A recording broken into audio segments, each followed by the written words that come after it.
Now let us see the approaches of strategic human resource management. Before that, let us see the features of strategic human resource management. There are three levels here. In three forms the features can be explained, that is organizational level, focus and framework. In case of organizational level, because strategies involve decisions about key goals, major policies and the allocations of resources, they tend to be formulated at the top, that is top level management. Then the next one is focus. The strategies are business driven and focus on organizational effectiveness. People are seen primarily as resources to be managed towards the achievement of the strategic human business goals. Then third one is framework. Strategies by their very nature provide a unified framework that is broad, contingency based and integrative. They incorporate a full complement of the human resource goals and activities designed specifically to fit extend environment and be mutually reinforcing and synergetic. Now let us see the approaches of human resource, strategic human resource management. Here there are three things. One is universal, that is universally effective. Human resource practice will be universally applicable in any of the field, any industries, maybe in the production, service or trading activities.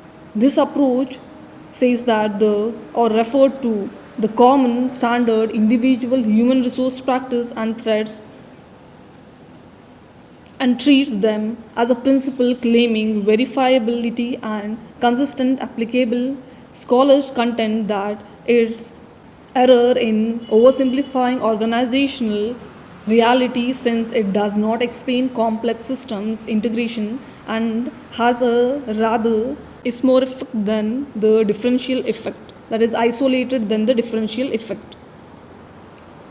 Then the second one is contingency, emergency contingencies, where the effectiveness of human resource practice is taken as independent on organization strategies, system interactions, and achievement of vertical fit regarding policy. Vertical fit means top management to the lower level management. It goes beyond simple linear causal relations for prescriptions of human resource practice and allow for interactions, effect and vary inter variable relationships during the strategic formulation. The contingencies or the best fit approach, on the other hand, disagree with the presence of universal perception or universal approach to human resource issues and trust the need for integration between the human resource policy and a wide range of other organizational policies.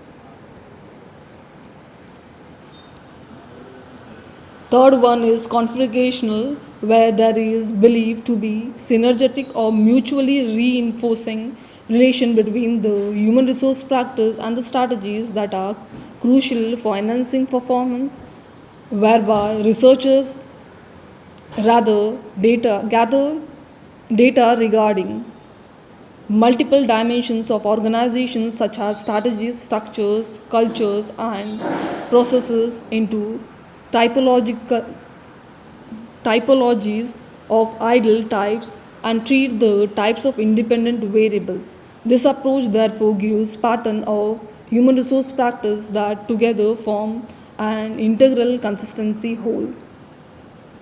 Here it confines that real life possibility into two or three system types which might not in practice cover real life positions in case of configurations.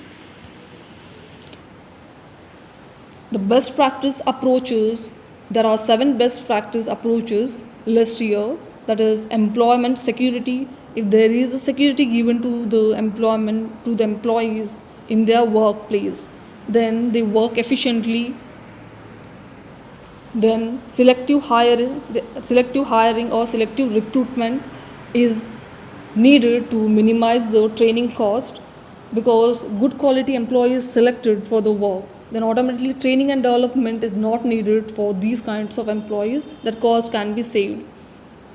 Here the people with the right attitude, values and culture attributes that may be hard to inculcate by the trainings.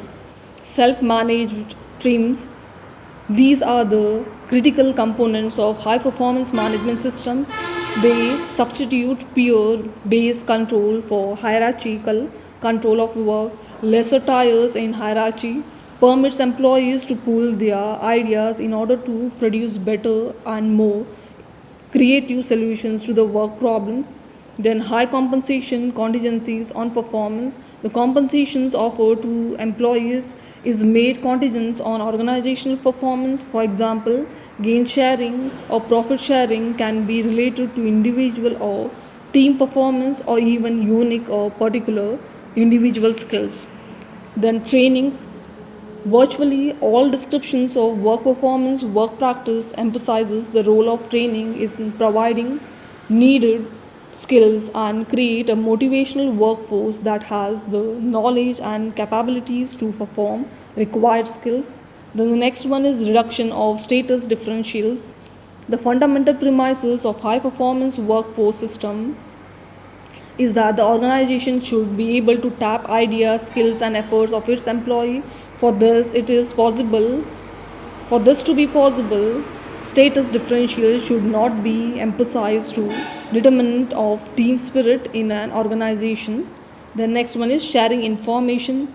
This is essential component, an important one, that informations regarding the company has to be shared to the employees on the firm's financial performance and the business strategies, sent a positive message across the employees that they are valued. Second, even motivated trained employees cannot contribute to organization performance if they do not have information on important aspects of the performance and training in interpreting and using that informations.